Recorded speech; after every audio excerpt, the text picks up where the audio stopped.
అధ్యక్ష 18-19 ఆనాటి ప్రభుత్వం రైతు బంధు పథకాన్ని ప్రారంభించింది. అధ్యక్ష, ఈ పథకం మొదటగా 4,000 రూపాయలు ఎకరానికి చొప్పున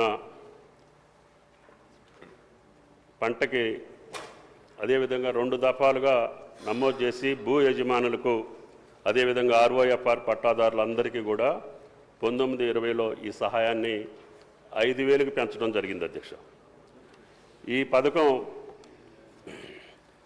ధరణి పోర్టల్లో లభ్యమయ్యే భూమి హక్కుల రికార్డుల ఆధారంగా నిర్ణయించబడింది. అధ్యక్ష, కావున భూమి కలిగిన వారు సాగు చేయకపోయినా ఈ పథకానికి అర్హులయ్యారు. అధ్యక్ష, ఈ రైతు బంధు అమలు చేసినటువంటి విధానం వ్యవసాయ శాఖకు లబ్ధిదారుల పేరును మార్చడం లేదా CCLA నుండి అందిన భూమి విస్తీర్ణంలో మార్పు చేయడానికి అనుమతి లేదు. అధ్యక్ష, వ్యవసాయ శాఖ పట్టాదారుల బ్యాంక్ ఖాతా వివరాలను సేకరించి రైతు బంధు పోర్టల్ అప్డేట్ చేస్తుంది.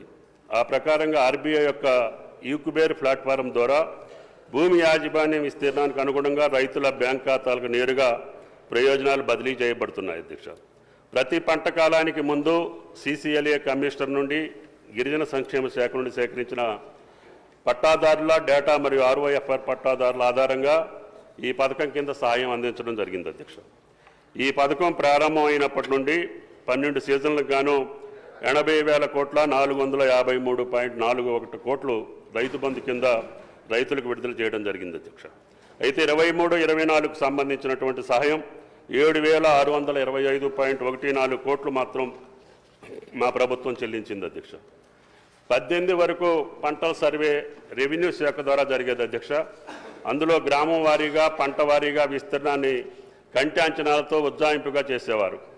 18లో భూమి రికార్డుల డిజిటలైజేషన్ తర్వాత పంటల సర్వే వ్యవసాయ శాఖ బాధ్యతగా మారింది. అధ్యక్ష, వానాకాలం 19 నాటికి AEOలు మొబైల్ యాప్ సహాయంతో పంటల నగదు సర్వే ప్రారంభించారు. అధ్యక్ష, 19 పంటల నమోదు ప్రారంభం నుంచి రైతు వారీగా రైతు బంధు సహాయం పొందిన విస్తీర్ణం మరియు వారి పంట వేసిన విస్తీర్ణం విశ్లేషణ చేయగా సుమారు 21,283.66 కోట్ల సాగు చేయని భూముల కోసం విడుదలయ్యాయని గమనించడం జరిగింది. అధ్యక్ష, ఆ టేబుల్ కూడా మీకు నోట్లో ఏ సంవత్సరంలో ఎంత జరిగింది అనేది కూడా మీకు వివరాలు ఇచ్చాం. అధ్యక్ష, దీనివల్ల రైతు భూమిని సాగు చేస్తే మాత్రమే ప్రయోజనాలు ఇవ్వాలి. అధ్యక్ష, GORT నెంబర్ 231 ప్రకారం ఈ పథకం యొక్క ముఖ్య ఉద్దేశం. అధ్యక్ష, కానీ దీన్ని స్పష్టంగా పేర్కొన్నప్పటికీ అమల్లో చాలా వ్యత్యాసం కనపడుతుంది. అధ్యక్ష, అదేవిధంగా గౌరవ సభ్యుల పరిశీలనార్థం కేంద్ర ప్రభుత్వం అమలు చేస్తున్నటువంటి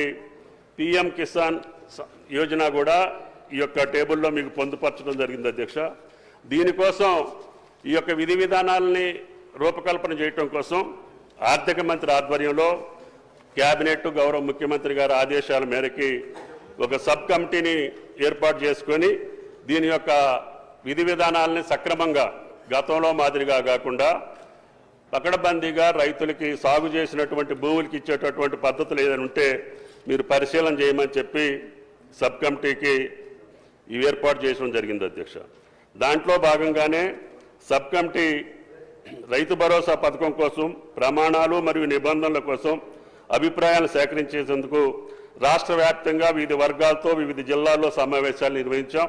అంతేకాకుండా వీడియో కాన్ఫరెన్స్ ద్వారా రైతుల నుంచి ప్రతిపాదిత పథకం గురించి అభిప్రాయాలు సేకరించాం. అధ్యక్ష, సహకార సంఘాల నుంచి కూడా ప్రత్యేక సమావేశాలు ఏర్పాటు చేసి వారి యొక్క ఉద్దేశాలను కూడా గమనం. కాబట్టి రేపు రాబోయే రోజుల్లో నిజమైనటువంటి సాగు చేసినటువంటి రైతుకి ఏ రకంగా ఇవ్వాలి అనేది మీ సూచనల ద్వారా తీసుకొని తప్పకుండా సంక్రాంతి పండుగ కల్లా విధి విధానాలు రూపకల్పన చేసి సంక్రాంతికి రైతు భరోసా ఇవ్వడానికి ఈ ప్రభుత్వం సిద్ధంగా ఉందని చెప్పి విజ్ఞప్తి చేస్తూ కేంద్ర ప్రభుత్వం యొక్క పథకంలో ఉన్నటువంటి విధి విధానాలు కూడా మీ ముందుంచాం. అధ్యక్ష, వీటినన్నింటినీ గమనించి మీ అమూల్యమైనటువంటి సూచనలు ఇచ్చి రాష్ట్ర రైతాంగాన్ని సక్రమమైనటువంటి మార్గంలో ఈ పథకం అమలు చేసే స్థితికి మీ సూచనలు ఉండాలని చెప్పి గౌరవ సభ్యులను కోరుకుంటూ సెలవు.